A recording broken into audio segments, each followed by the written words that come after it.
কর, কিন্তু তুই সেই মেয়েকে বিয়ে করবি যেই মেয়ে তোর সঙ্গে BMW-তে নয় সাইকেলে করে ঘুরতে চায়, যেই মেয়েটা তোর ঘরে এসে গরুর গোস্ত নয় ডাল ভাত খেয়ে থাকতে চায়। আরে তুই সেই মেয়েকে বিয়ে করবি, গোস্ত হবে 2 পিস, তুই খাবি 1 পিস, তোর বউ খাবে 1 piece. That is the solution যুবক ভাইয়ের আমার, বলো।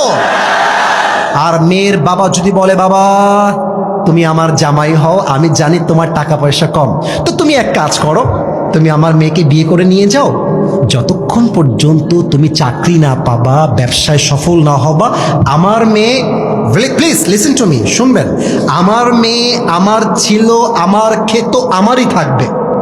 তুমি তোমার বাবার ছেলে, বাবার ছেলেই ছিলা, বাবার ছেলেই থাকবে। আমার মেয়ে আমার ঘরে খেত, আমার টাকায় চলতো, আমার টাকাতেই চলবে। কিন্তু আব্বা তোমরা পার্কে গিয়ে ডেটিং না করে বাসর ঘরের মাধ্যমে ভালোবাসা শুরু করে দাও। লাভ কি দেখেন, লাভ কি দেখেন, মেয়েটার হালাল বিয়েটাও হয়ে গেল, যুবকটার উপরে টাকারও চাপ আসলো না।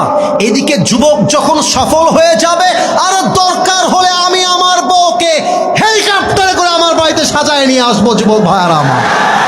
কিন্তু বিয়েটা সহজ করে দেন আল্লাহ। আমার আব্বাজানদেরকে, আমার প্রিয় মা বোনদেরকে বোঝার